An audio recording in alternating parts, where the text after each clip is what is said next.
Bonjour à tous, on se retrouve pour une nouvelle causerie du repère. Aujourd'hui on est ensemble avec Forest à ma droite et moi je suis Mathias pour vous parler d'un plugin d'étalonnage, en l'occurrence The Answer.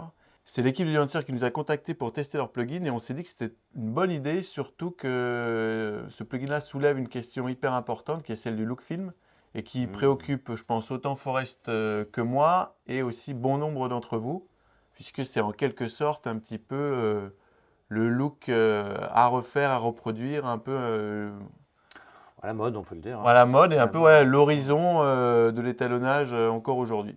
Alors, moi, ce qui m'intéresse dans le film Look, c'est justement que c'est une question assez vaste et que les avis sont assez partagés, notamment quand on pose la question, que ce soit à des réalisateurs, à des chefs opérateurs ou même à des étalonneurs, qu'est-ce que c'est que pour eux le film Look? On entend plein de choses différentes, et C'est notamment ils vrai. commencent à identifier des choses très précises comme l'halation, le grain, le bleu dans les ombres, différentes formes de choses comme ça, ou des fois des gens qui semblent parler de la même chose ne sont pas du tout d'accord entre eux. Et aujourd'hui, en plus, c'est un peu le look qu'on cherche absolument à reproduire avec cette nouvelle mode du vintage. Et donc, on s'est dit que c'était une question assez intéressante. Alors, on va parler évidemment du plugin, mais de savoir ok, qu'est-ce qu'on entend aujourd'hui par film look, qu'est-ce que ça suppose, de quel point de vue on faut l'analyser. Est-ce que c'est du point de vue du chef opérateur, du point de vue de l'étalonneur, du point de vue du spectateur? Et donc, on va aborder cette question. Et d'ailleurs, on va commencer direct par le vif du sujet. Pour toi, Forrest, comment tu définirais le film look? Non, moi je pense que ça pourrait rentrer dans une question un peu plus vaste qui m'arrive sur des bases régulières. C'est quand un client arrive avec des images de référence tout court. Des fois, voilà, c'est des images d'un film, des fois c'est un dessin, une peinture. Et évidemment, il n'y a pas de réglage dans notre logiciel qui fait tiens, on ressemble à tel tableau de tel artiste, quoi. C'est pas comme ça que ça marche. Donc ça commence toujours par une conversation. D'accord, tu m'amènes cette image de référence, cette idée de référence. Qu'est-ce qui, là-dedans, toi, te tient à cœur? Et c'est souvent comme ça qu'on commence. Et je pense que le côté film look, en tout cas, d'avoir la sensation que ça a été tourné en pellicule, alors que vraisemblablement c'est fait en numérique et de toute façon c'est diffusé en numérique de nos jours. Quand bien même ça peut être encore tourné en pellicule, on diffuse tout en numérique. C'est quelque chose qui s'intellectualise un petit peu, effectivement. Tu as cité deux, trois effets, enfin deux, trois composantes, on va dire, le grain, peut-être ce genre de choses.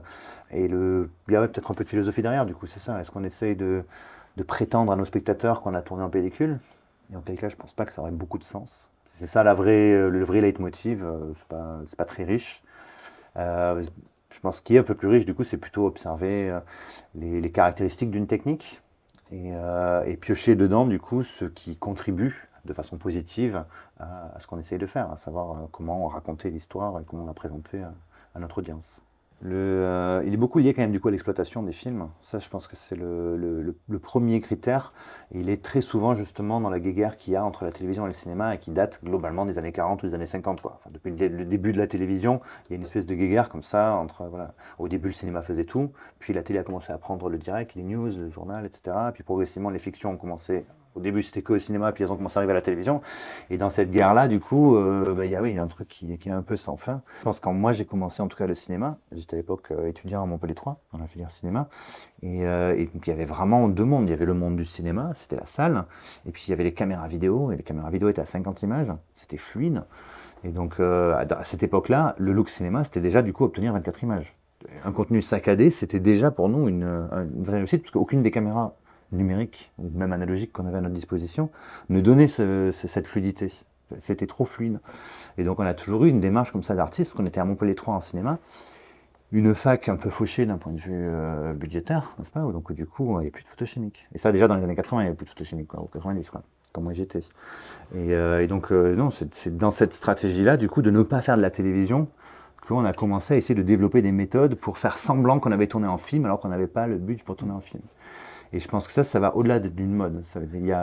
On essaye Ouais, d'emprunter ouais. les Mais, outils. ouais, mais ça, je pense que c'est un phénomène de ta génération, de cette arrivée du digital qui vient offrir un autre type d'image, qui déroute et qui vient en fait à contresens d'une habitude de regard qui suit des scènes.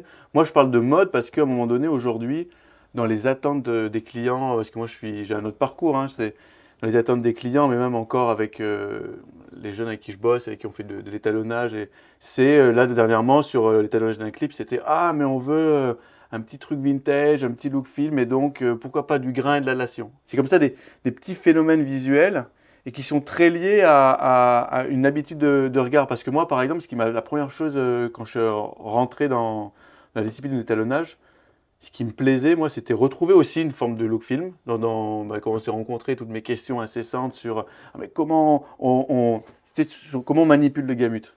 Tu vois, moi, c'était la palette de couleurs. C'était cette idée de dire qu'il y avait dans le cinéma quelque chose une gestion des couleurs et notamment aussi une courbe de contraste très spécifique, voilà, qui aujourd'hui, sur lesquels j'arrive à poser des mots, puisqu'il s'agit donc Voir des outils, maintenant. même voilà, des outils, puisque c'est essentiellement, en tout cas ce qui pour moi fait aujourd'hui la base du look film, qui est l'émulation de print. Voilà, la CLAP 2383 qui a une certaine courbe de contraste et qui opère une certaine Oui, transformation au niveau des transformation couleurs aussi. des couleurs. C'est de nos jours, je parle même pour les jeunes du coup, pas que ma génération à moi. Maintenant, on a des téléphones qui font de la vidéo 4K avec une qualité qui est assez déroutante en vrai. C'est du HDR, c'est très haute résolution, c'est très tout. Et donc, au-delà d'être simplement une mode, moi je pense que c'est une manière aussi de se détacher d'une espèce d'image tout venante. Alors moi je racontais quand j'étais à l'université, on essayait de faire de l'image de cinéma avec des caméras de télévision, parce que c'est tout ce qu'on avait en termes de budget. Mais finalement, quand un artiste de nos jours veut faire un clip, il ne veut pas que ça ressemble à un truc qu'il aurait pu faire avec son iPhone en 4K, à très haute résolution, haute dynamique et tout. Et puis finalement, je pense que justement le goût d'un truc un peu plus vintage vient aussi, non? Tu penses pas, dans une sorte de... De démarcation, tu veux dire de... Ouais, c'est ça, il y a un petit pas de côté quand même du coup dans l'image. C'est un peu travaillé. Ouais, en même temps, moi, je suis parti d'une génération où en fait la photo aussi analogique est revenue. Enfin, parce qu'à un moment donné, C'est vrai, ouais. quand les caméras numériques sont arrivées sur le marché, tout le monde a, même si certaines marques comme Nikon a attendu très longtemps pour faire de l'hybride, lâcher le réflexe, etc. Tout le monde s'est jeté sur le digital. Et là, aujourd'hui, il y a parmi toute la jeune génération un retour de faire de la photo en analogique et de retenir certains aspects très spécifiques sur une forme de désaturation des couleurs, etc. Moi, ce que je vois, c'est que c'est les nouvelles générations qui tiennent absolument à, en fait, à émuler ou à reproduire le look film, tandis que, par exemple, quand tu écoutes des conversations, même des débats entre des anciens étalonneurs qui ont beaucoup travaillé en argentique, pour eux, voilà, pour eux, ils tombent des nues Ils en se attendaient qu'un disant, truc, c'est de s'en voilà, débarrasser. Et c'est nous, se débarrasser ouais. de tout. Mais en fait, ils se Mais ça, débarrassaient c'est... pas tellement du look film, c'était du tout Non. le processus argentique qui posait un certain nombre de problèmes. Les jeunes étalonneurs cherchent à reproduire, à émuler tous les défauts que posait l'argentique. Et ils revisitent un peu cette notion de lutte, enfin en tout cas de d'émulation de retour film, c'est quand même très revisité. Et la preuve, là, il y a des choses qu'on refait pas forcément. Et de nos jours, je pense qu'il y a un vrai amour pour une espèce d'hybridation entre le vintage et le moderne. La preuve, on fait des DCP pour le cinéma, par exemple. On fait plus des tirages pellicules. Tu vois. Dans la salle de son, il n'y a plus de tirages. Donc ce côté hybride un peu entre le moderne et l'ancien fait qu'on est en vrai face à un ancien un peu revisité. L'idée étant qu'on prend un peu le meilleur de tous les mondes. Et je pense que si les anciens, eux, se montrent un peu dubitatifs quand ils nous regardent faire ça, c'est peut-être parce que justement, ils ne vivent pas comme un revisité, ils vivent comme un retour des problématiques qu'ils ont vécues eux, et tous les obstacles à la qualité. Nous, on n'a plus ces obstacles-là, puisque justement, le numérique nous a apporté beaucoup de libération. Et là, je m'inclus dedans, du coup, parce que je fais partie de la génération quand même qui a justement vécu le numérique. Et donc, nous, on revisite un petit peu le passé en prenant ce qu'on trouve être le mieux, et on l'intègre dans notre recette à nous. Mm. Et en même temps, quand on regarde l'évolution et même enfin, voilà, l'évolution du travail de l'étalonnage et notamment l'invention des nouveaux outils, puisque bon, The Answer fait partie de... Mhm. C'est un outil assez récent d'émulation de look film. On se rend compte aussi que, eh ben, finalement, même si le look film, c'est une forme d'origine ou de passé dont on cherche à s'inspirer, ça devient presque aussi un horizon indépassable. Parce qu'on regarde par exemple, parce que nous on travaille habituellement sur le logiciel DaVinci, mais il y a un autre système d'étalonnage qui s'appelle Baselight, Ouais. qui vient là enfin, de faire une nouvelle mise à jour avec deux nouveaux outils, dont un qui est à proprement parler un outil de look, soi-disant extrêmement élaboré qui permet justement de travailler sur le Il donne- gamut de façon Tu assez. parles de chromogène pour Voilà. BaseLight, par exemple, pour BaseLight 6, mais donc ça, c'est un outil qui donne une grande liberté. Et bon, il vient tout juste de sortir, donc il laisse un petit peu le temps aussi aux gens de le prendre en main. Mais effectivement, un des tout premiers trucs qu'ils ont fait, c'est d'abord de recréer des émulations de retour film. Ça, c'est quand même, ça s'invente pas. Et donc, je pense que collectivement, on est tous un peu en train de se poser la question. C'est bon, apparemment, on n'a pas encore inventé mieux. En tout cas, on ne sait pas encore vraiment si on a réussi à inventer mieux que ce look film. Et c'est un peu une question collective qu'on est en train de se poser. Mais je pense qu'il y a quelques exemples récents de films qui ont eu vraiment un grand succès, qui ont été salués pour leur photographie, et notamment du coup la partie étalonnage aussi, mais pas que ça évidemment, et qui n'étaient pas du tout dans un look de retour film. Je pense à Barbie. Barbie, voilà, aucun système photochimique ne pourrait reproduire ces couleurs qu'on a vues sur un écran. Il faut une chaîne numérique pour y arriver. Et à mon sens, c'est une réussite. Ça a élevé le film. Ces belles couleurs fluorescentes, elles étaient c'est diégétique, c'est dans l'histoire pure et dure, c'est Barbie. Donc je trouve, en dehors de ces quelques exemples, a priori on ne sait pas si on a vraiment réussi à trouver mieux que ça. Mais ce qui est amusant, c'est que le coloriste de Barbie, qui est le seul coloriste français à faire partie de la grande compagnie, compagnie 3, est un spécialiste, lui, de l'étalonnage traditionnel et même de l'émulation de films, retour film, ouais. de retour film, puisque c'est celui qui étalonne tous les films de Quentin Tarantino, de Scorsese, Et beaucoup qui et sont beaucoup d'autres authentiquement qui sont, photochimiques, voilà, bien sûr. qui sont photochimiques. Et d'autre part, à côté de ça, on a énormément de productions qui sont dans le mix de plus en plus du digital et de l'analogique, Bien sûr. à la fois pour des questions techniques, c'est-à-dire qu'il y a un choix de tourner en argentique, mais pour c'est toutes moins les scènes de pratique, nuit, voilà. voilà, pour les scènes de nuit, on va prendre du digital et ensuite on va émuler une lutte pour faire matcher l'argentique et le digital, et d'autres. Donc je pense au dernier film de Scorsese, Killers of the Flower Moon, où à l'intérieur de cette photographie-là, on a une caméra digitale qui émule différents looks de retour film et deux caméras argentiques, dont une vieille caméra qui appartenait à Scorsese lorsqu'il était dans son école de cinéma. Donc poser la question du look film aujourd'hui, et je pense que c'est un sujet d'actualité qui peut être pris de plein de, plusieurs axes différents. Ce qui est amusant, c'est que quand on parle de look film, on parle en fait d'éléments de défaut, un peu comme l'anamorphique. Parce qu'en fait, aujourd'hui, on parle d'un look anamorphique, mais en fait, au départ, ce look-là, c'est la sublimation esthétique de la part des gens qui font le cinéma et qui le regardent, de défauts techniques d'une optique. Technique, bien Voilà. sûr.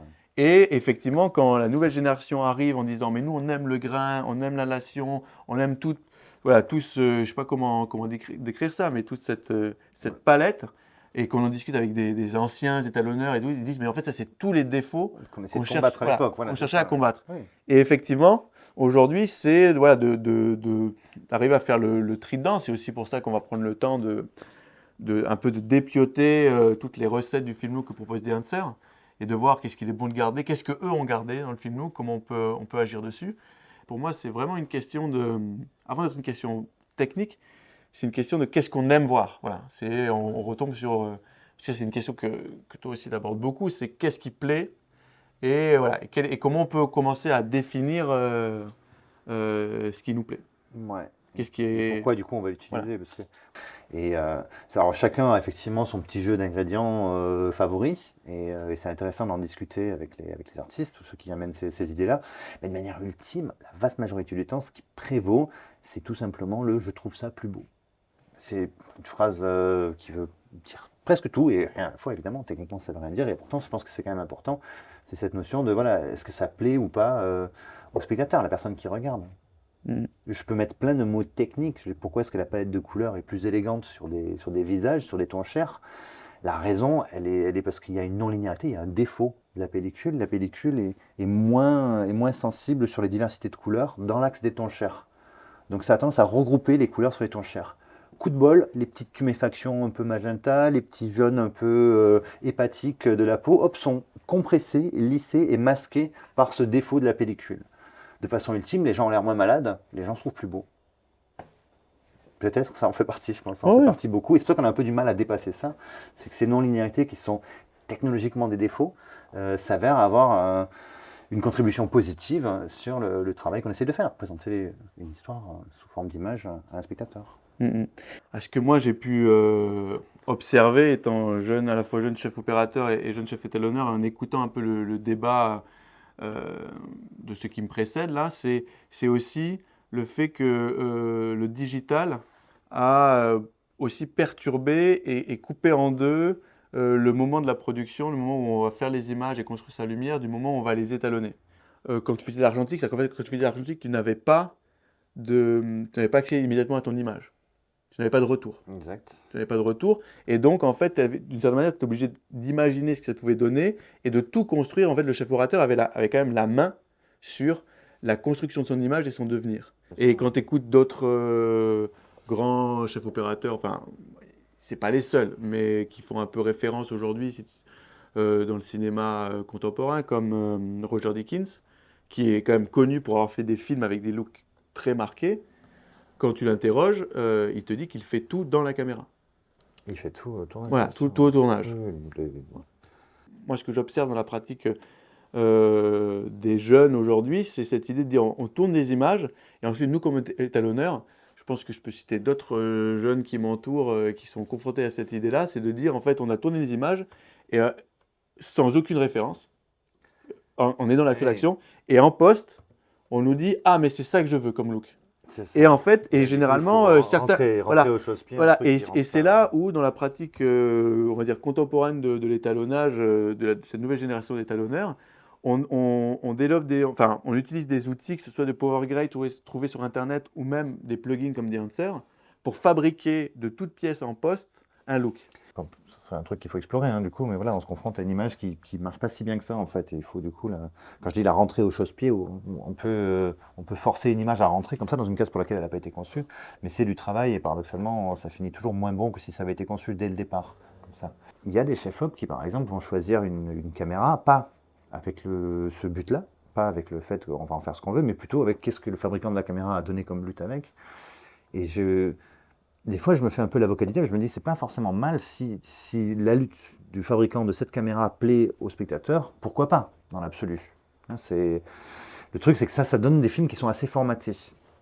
Et je sais pas, pour avoir travaillé quand même beaucoup en télévision ces 10 dernières années, il y a une vraie domination comme ça de la lutte de retour Harry, qui n'est pas une lutte de retour film justement, hein, c'est la K1S1, une lutte comme ça 709 qui est assez ronde, et elle est par ailleurs très bien, mais du coup elle s'est vraiment imposée parce que beaucoup de chefs-op ont choisi ça en fait. C'est-à-dire pas que une caméra qui peut enregistrer des informations, mais vraiment tout un pipeline entier d'images a été choisi en choisissant un fabricant de caméra. Et du coup, ça s'est généralisé. Et personnellement, j'encourage très chaudement la jeune génération à essayer de sortir de ça. Moi, je suis enchanté quand je vois justement, tu me parles de tout un mouvement comme ça de jeunes créateurs qui vont mettre du dancer, qui mettent des luttes de retour film comme ça dans leur boulot. Oui, peut-être c'est une mode, mais j'aime la raison de cette mode. La raison de cette mode, c'est pas d'être que dans du suivi. Les modes, souvent, on dit que les gens suivent les autres, mais en vrai, c'est une mode de gens qui veulent pas suivre la mode, en fait. C'est une mode de gens qui rejettent la lutte fournie de base avec leur caméra, la lutte de leur fabricant de caméra. Ils la rejettent du coup, et puis ils vont vers autre chose, un truc qui est beaucoup plus modulaire. C'est un paquet de potards qu'on peut pousser.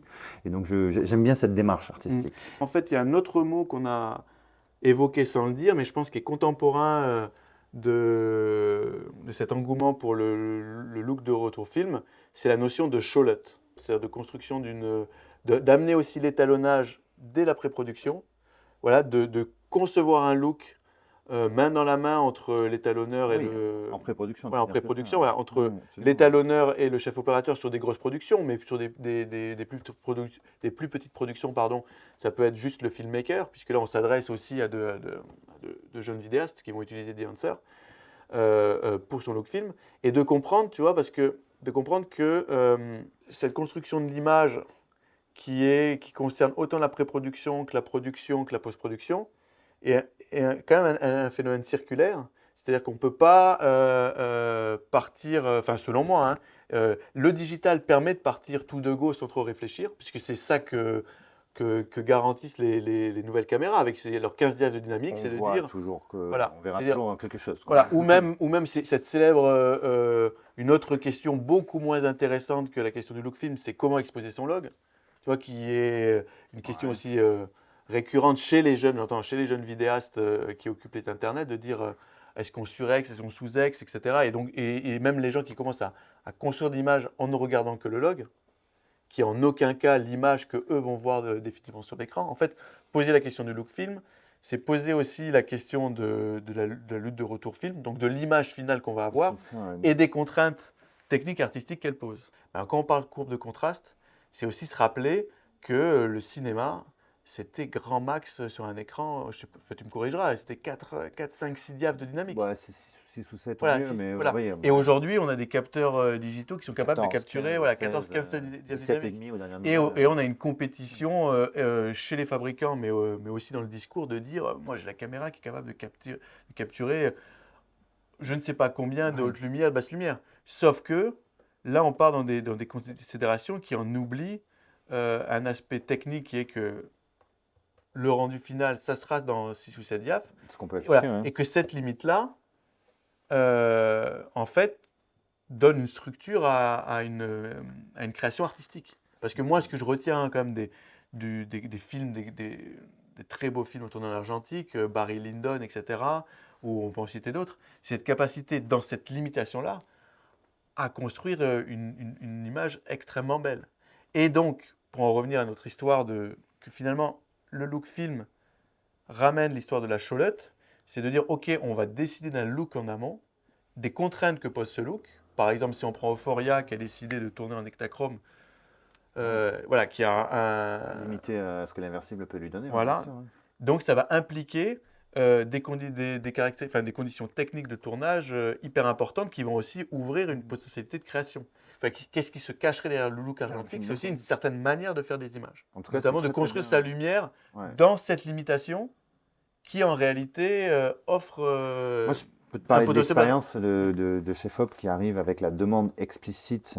Tiens, j'aimerais qu'on fasse ça sur une lutte de retour film, donc sous une lutte de retour film, et qui évidemment ont posé tous les rushs au tournage avec la lutte de l'Alexa. Et c'est tout doux sur la caméra. On amène ça, on met ça sous la lutte de retour film, et ils passent leur temps à me dire débouche les ombres et rentre les ciels.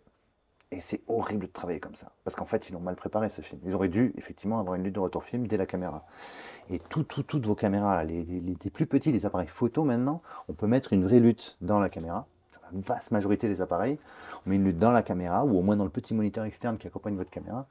Et je trouve que c'est effectivement un truc à retenir et c'est probablement une des conclusions vers laquelle j'aimerais bien qu'on arrive. C'est voilà, pour bien travailler sous une lutte de retour film, il faut travailler dessous dès le tournage. De cette introduction, on a retenu quand même quelques aspects, il me semble, essentiels, grâce auxquels on va pouvoir analyser le potentiel de ce plugin The Answer, à savoir donc, des éléments de recette qui font le film look, puisqu'on a cité halation, grain, émulation Ouais. négatif, C'est joli émulation ce mot recette, ouais, comme si c'était les ingrédients comme ouais, ça c'est qu'on ça, met dans une popote. Ouais. J'aime bien ça. de print, mais en même temps, un renouveau de la construction de l'image, sur la possibilité de construire son image sous une lutte de retour film pour pouvoir rentrer son image dans ces contraintes-là. Et donc, je pense que c'est à travers ces aspects-là qu'on va pouvoir se plonger Oui, dans le dans vif notre test, quoi. voilà, Voilà, dans c'est notre ça. test et mettre à l'épreuve ce plugin.